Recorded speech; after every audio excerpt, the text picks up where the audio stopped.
Hi guys, welcome to this tactical video. This is the second part in my new series on how to make assault work in 40k.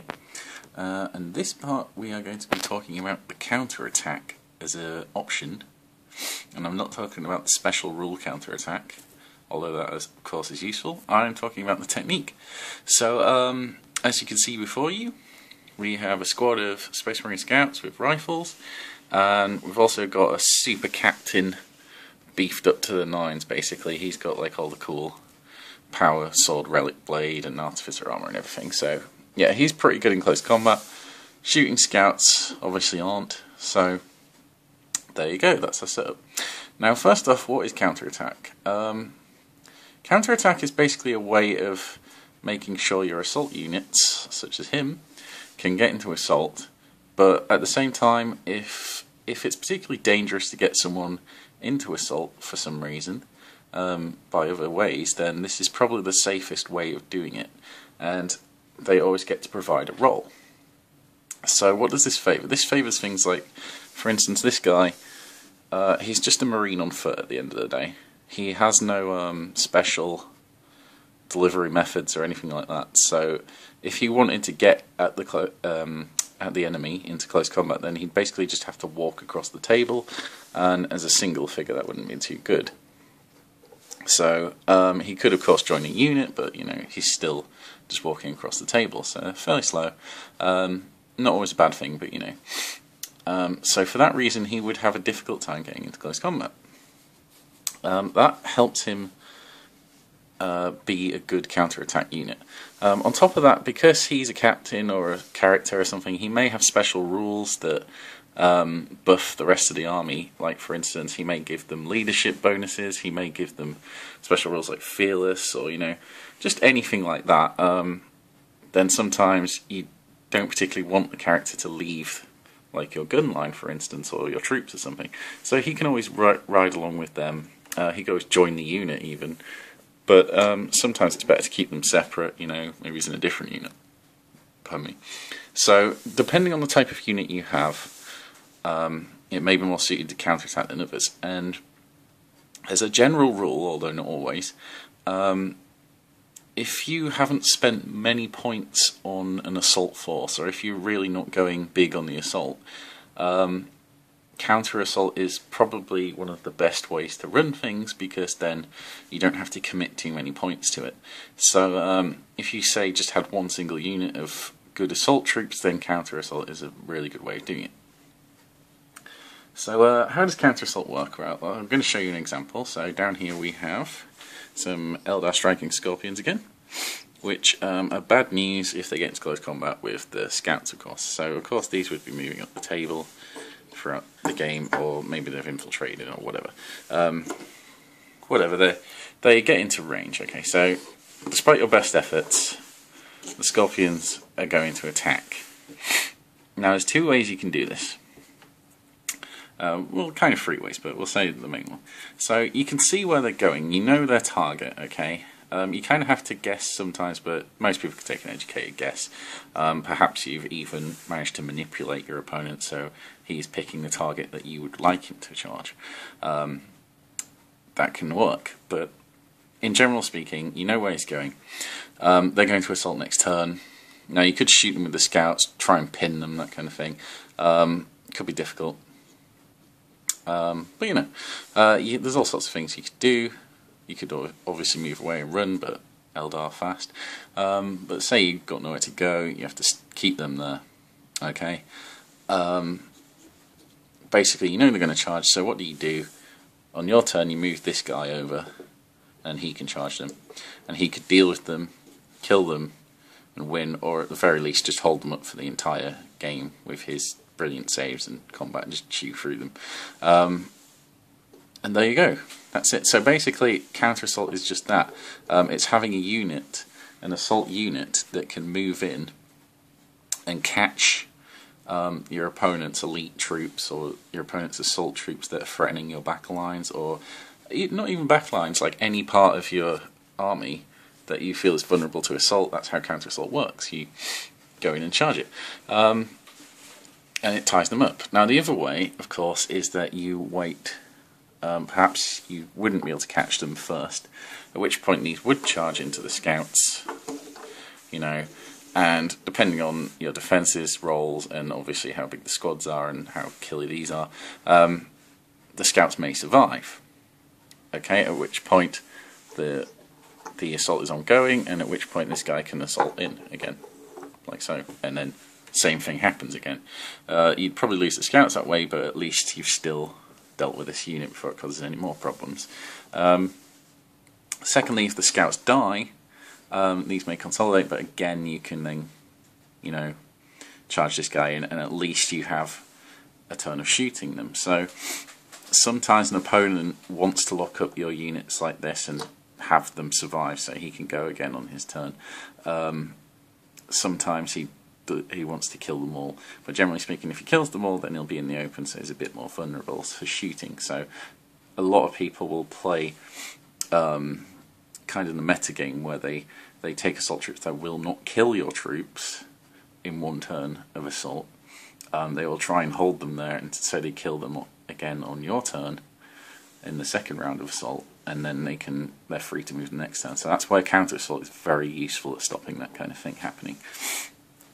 So there's a lot of uses for it, as you can see. It's primarily a defensive tactic, and that's where the drawbacks start to come in, because although it's effective for things like this, it's more or less entirely dependent on your opponent's actions. So you may be able to manipulate your opponent into doing what you want, and taking the bait and that kind of thing, so you can get your counter assault in, but they may never take it, and as a result, if you have a dedicated assault unit in counter assault, it may end up doing nothing.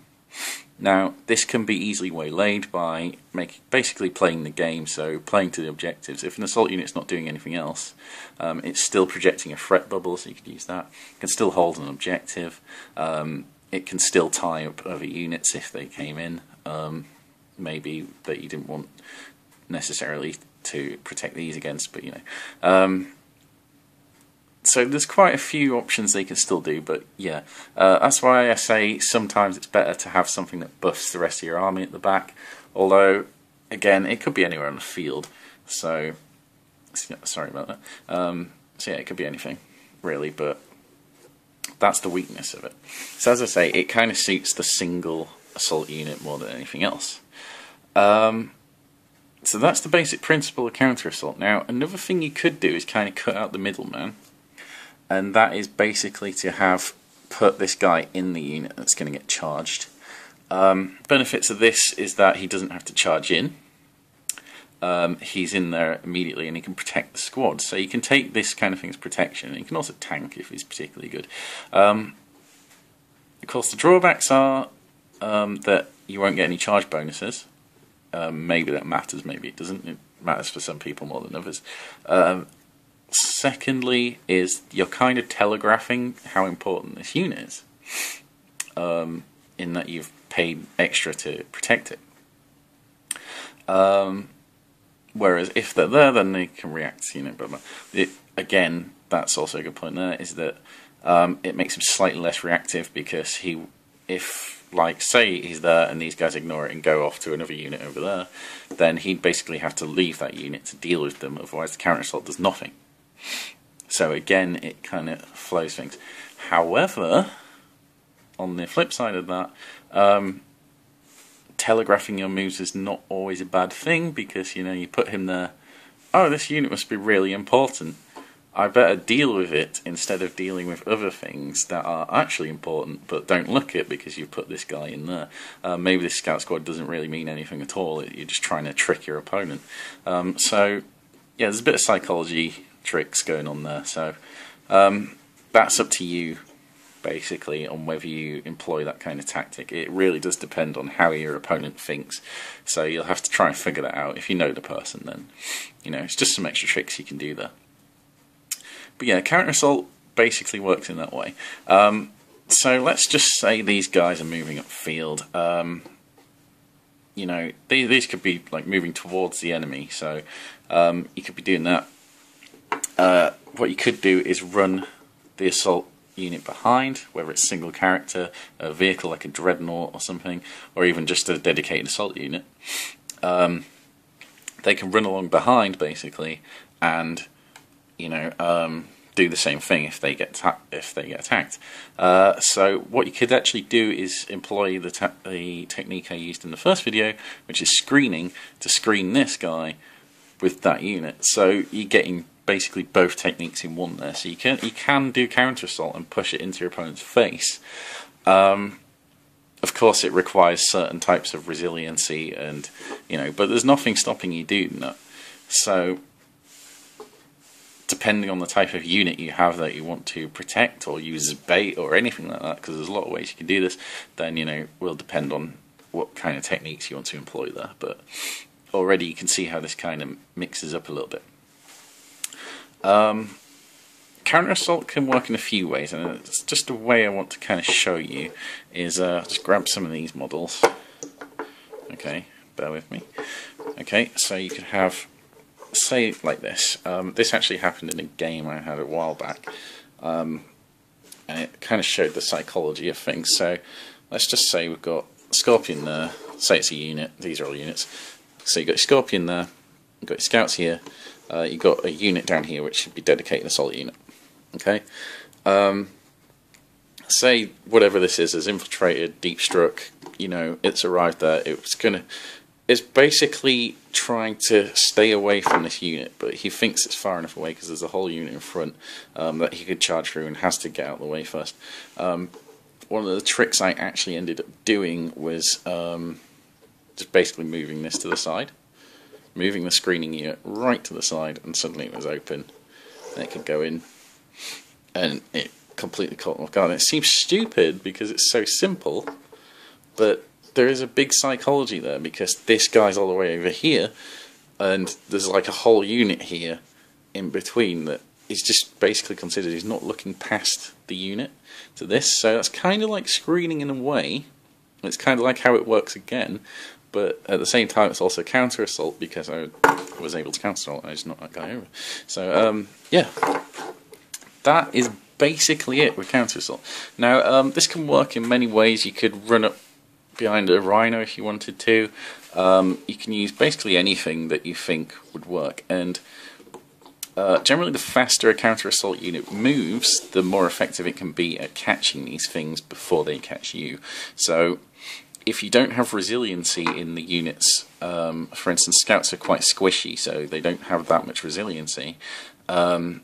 Speed becomes more important for the assault unit because then you can catch them before they catch you. The alternative, of course, is to have a very resilient unit, like for instance a squad of Battle Sisters that can take a charge from the best of them, hold them there, and then of course you can counter assault in, and it's easier to catch them that way. So yeah, basically depending on what this unit is should depend on what you need for this unit. And yeah, that's basically it. So hopefully this second technique is useful and you can understand what the hell I'm talking about.